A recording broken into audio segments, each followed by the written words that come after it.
سب كنعقك يخلي سب كواردك خلي سب دخام كاريو كصلعك خلي دخام كاريو كحميك خلي እግዚአብሔር አምላክን ከም ሰብ አይኮነን እግዚአብሔር አምላክ ኢየሱስ ሰብ አይኮነን ከይጣስካ ወድ ሰብ አይኮነን ይብለና ቃል አምላክ ስም አምላክ ይባረክ ስለዚህ እግዚአብሔር አምላክ ዘሐስበልካ ሐሳብ ዝሪኤልካ ኩሉ ጊዜ ሰናይ ጥራይ ስም አምላክ ይባረክ ምክንያቱ አብ ያዕቆብ መጽሐፍ ያዕቆብ ዝገርም ቃል አለው ጽቡቅ ውህበትን ምልኡ ህበትን ካመን ይዝመጽልና ካብ እግዚአብሔር አምላክ ይዝመጽ ልዕል ኢላ ዘላ ጥቅሰይ ደቅ አንቱም አህዋተይ አይትታለሉ አይትታለ ክታለል የብልካን ብናይ ሰባት ውዲት ክታለል የብልካን ብናይ ሰባት ሐሳባት ክታለል የብልካን ብናይ ሰይጣን ሐሳባት ክታለል የብልካን ብናይ ገዛ ርእስ ሐሳብ ክታለል የብልካን ምክንያቱ ጽቡቅ ውህበትን ምልኡ ህበትን ካብ እግዚአብሔር አምላክ እዩ ተዝኾን ዝመጽ ሃሌሉያ ስም አምላክ ይባረክ ነይዳ ምስ እግዚአብሔር መውዓል ምስ ቃሉ መውዓል ካብ ዝበለጸ እንት ያለው ዳዊት አይሉ ካወርቅን ብሩን ወይካ ካብት ብወይኒ ወይ ብዝበልዕዎ ብሰትይዎ ዝሕጎስ ወሲ ካው አብሊጽ ካንተ ገበርካ አብልበይ ሓጎስ አንበርካ ስም አምላክ ይባረክ ስለዚህ አብ ያዕቆብ እንታይ ይብለናሎ አይትታለሉ አይትታለል ሓወይ አይትታለል ሓፍተይ ስም አምላክ ይባረክ ተዝብል ቃላሉ ከምበልኩም ስም አምላክ ይባረክ ሃሌሉያ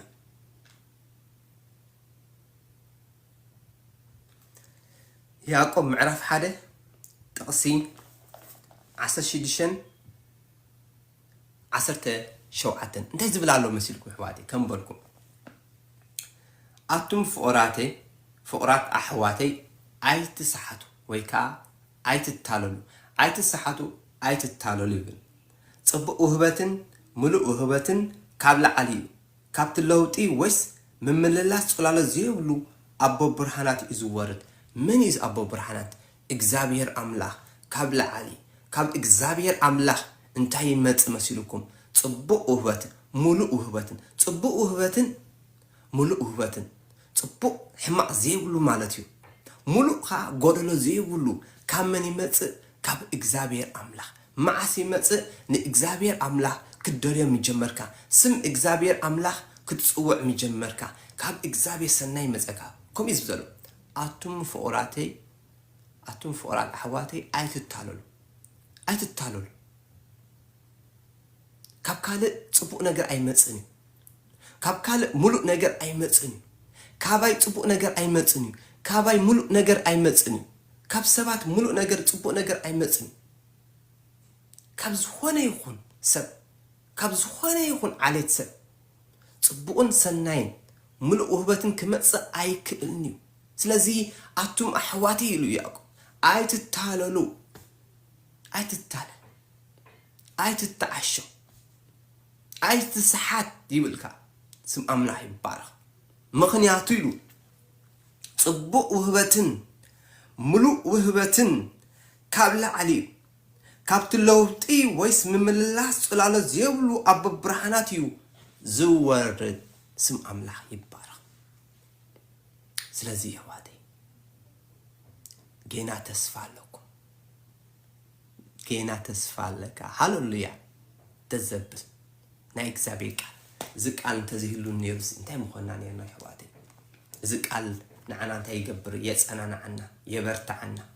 እግዚአብሔር አምላክ ክንፈልጦ ይገብረና ብዛዕባ እግዚአብሔር አምላክ ዘይኮነሲ ንእግዚአብሔር አምላክ ክንፈልጦ ይገብረና ምስ እግዚአብሔር አምላክ ሕብረት ክንገብር ይገብረና ምስ እግዚአብሔር አምላክ ክንዛራረብ ይገብረና ሃሌሉያ ንጽውዕ ስሙ በቃ እግዚአብሔር ርድአኒ ካብ ዘለኹ ዓዘቕቲ አውጻኒ እኖ ካብ ድኻሜ አድሕነኒ አበርታዓኒ ኢልና ናብኡ ክንጽልኸልና እግዚአብሔር አምላክ ብመንፈሱ ገይሩ እንታይ ይገብር የበርታዓና ምክንያቱ ነቶም ዝደልዩኒ እንታይ ይገብር ይርከበሎም እየ ዝብል አምላክ ስም አምላክ ይባረክ ኣብ ቅድሚ እግዚአብሔር ሌላን ዝበሃል ነገር የለ እግዚአብሔር አምላክ ንኹሉ ደቂ ሰባት ኣብ ኩሉ ዓለም ዘለው ኣብ ኤውሮጳ ዘለው ኣብ አሜሪካ ዘለው ኣብ ኤዥያ ዘለው ኣብ አፍሪቃ ዘለው ኣብ አትላንቲካ ዘለው أو أستراليا زلوا أو كل كفل علامات زلوا شو حتى كفل علامات زلوا نقولاتهم دك السبات يفكرهم فقروها بمعركة إذا فكرهم ليلان قليلان هيجبرني نتوم زي وجن تيجبر إجزابير أملاح يركبوا لهم نتوم زي دلي وجن أيركبوا لهم زي أتي حنت نجر أنت دلي خيو يركب الكاي ولا حتى ناخون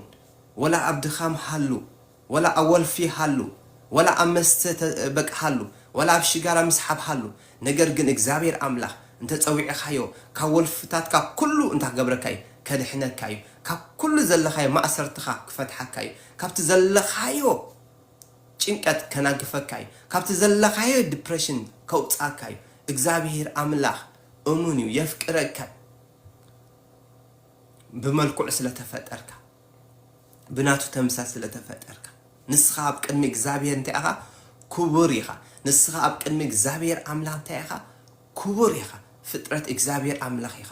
ብኾንቱ ይኩን ካልመጽኢኻ ሲካ ካብዘይ በቃ ካብዘይ ካብ ዝኾነ ነገር ታሪኽ ይኩን ካልመጽኢኻ ካብ እግዚአብሔር አምላክ ኢኻ መጽኢኻ ሰማይ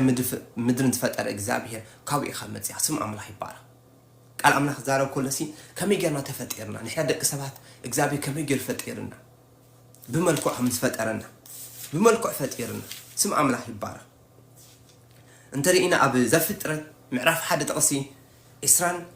شدشتن انت رئينا أملاح بملكنا كمثلنا سب نقبر نعسى بحر نعواف سماين ننسسان نبزل عم مدرن عم مدر لما من الزبل كل لما متان يجزء بله أملاح دما بملكو عسب فترة بملك أملاح فترة تبعتين أنستيتن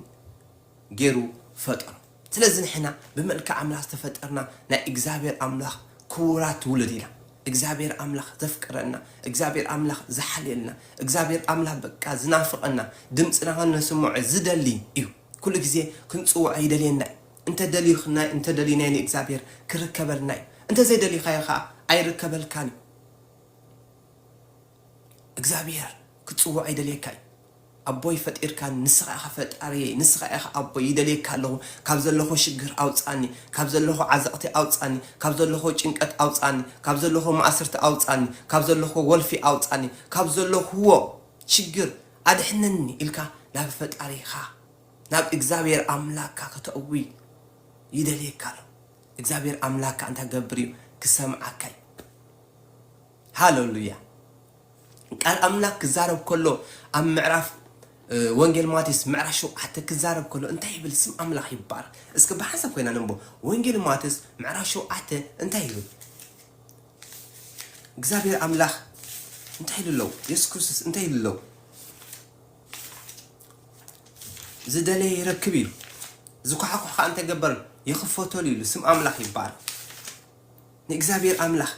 بورد يسوس كريستوس غيركا كحكي خايت فلدو حالو لي اسم أملاح يبار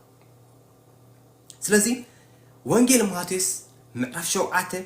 كاب تقسي شوعته انترينا تيبل زلمنه كله يقبل زدلي دما يركب مع تقو حكو حنزبلون يخفتوا لي امو لمنو يوهاوكم دليو ترخبوا مع تقو حكو حبلو يخفتوا لكم سم أملاح يبارك እግዚአብሔር አምላክ ንኩላትና በማዕረግ ይፍቅረና እግዚአብሔር አምላክ ንኩሉ ዓለም በማዕረግ ይሩ ይፈትወና ግን እግዚአብሔር አምላክ ንመን ይርከበሎም እንተልና ነቶም ዝጽውዕዎ ጥራይ ዝርከበሎም እንደ ሕዘይ ጸዊዕኻይኒ እግዚአብሔር እንደ ሕዘይ ደሊኻይኒ እግዚአብሔር አምላክ ክርከበልካ አይክእልኒ በቃል አምላክ መሰረት በዚህ መጽሐፍ ቅዱስ ኣብ ወንጌል ማቴዎስ እንተሪእና እንታይ ኢሉ ዝደለየንስ እንታይ ክርከበሉ زكحكو حق أنت يخفتوا لي معت قديمنا زرعني خا تصوع نمو كمل السلكين سم أملاح يبارك سلزي يا وادي جينا تسفى عليك جينا تسفى عليك أبزح لك حلو أبستفى علي ولفك طول التغليخ ولا حماق جيك أخذ حماق نجارات جيك أخذون تغليخ إجزابير أملاكنا كل حقك كنصحكا نسو أمنن صادقني نسخات راين كيكبرو صوعي سم أملاح يبارك እግዚአብሔር አምላክ يحللكاي نقولو حليتكا ناب إجزابير أملاح تكبرو دربيو سم أملاح يبارك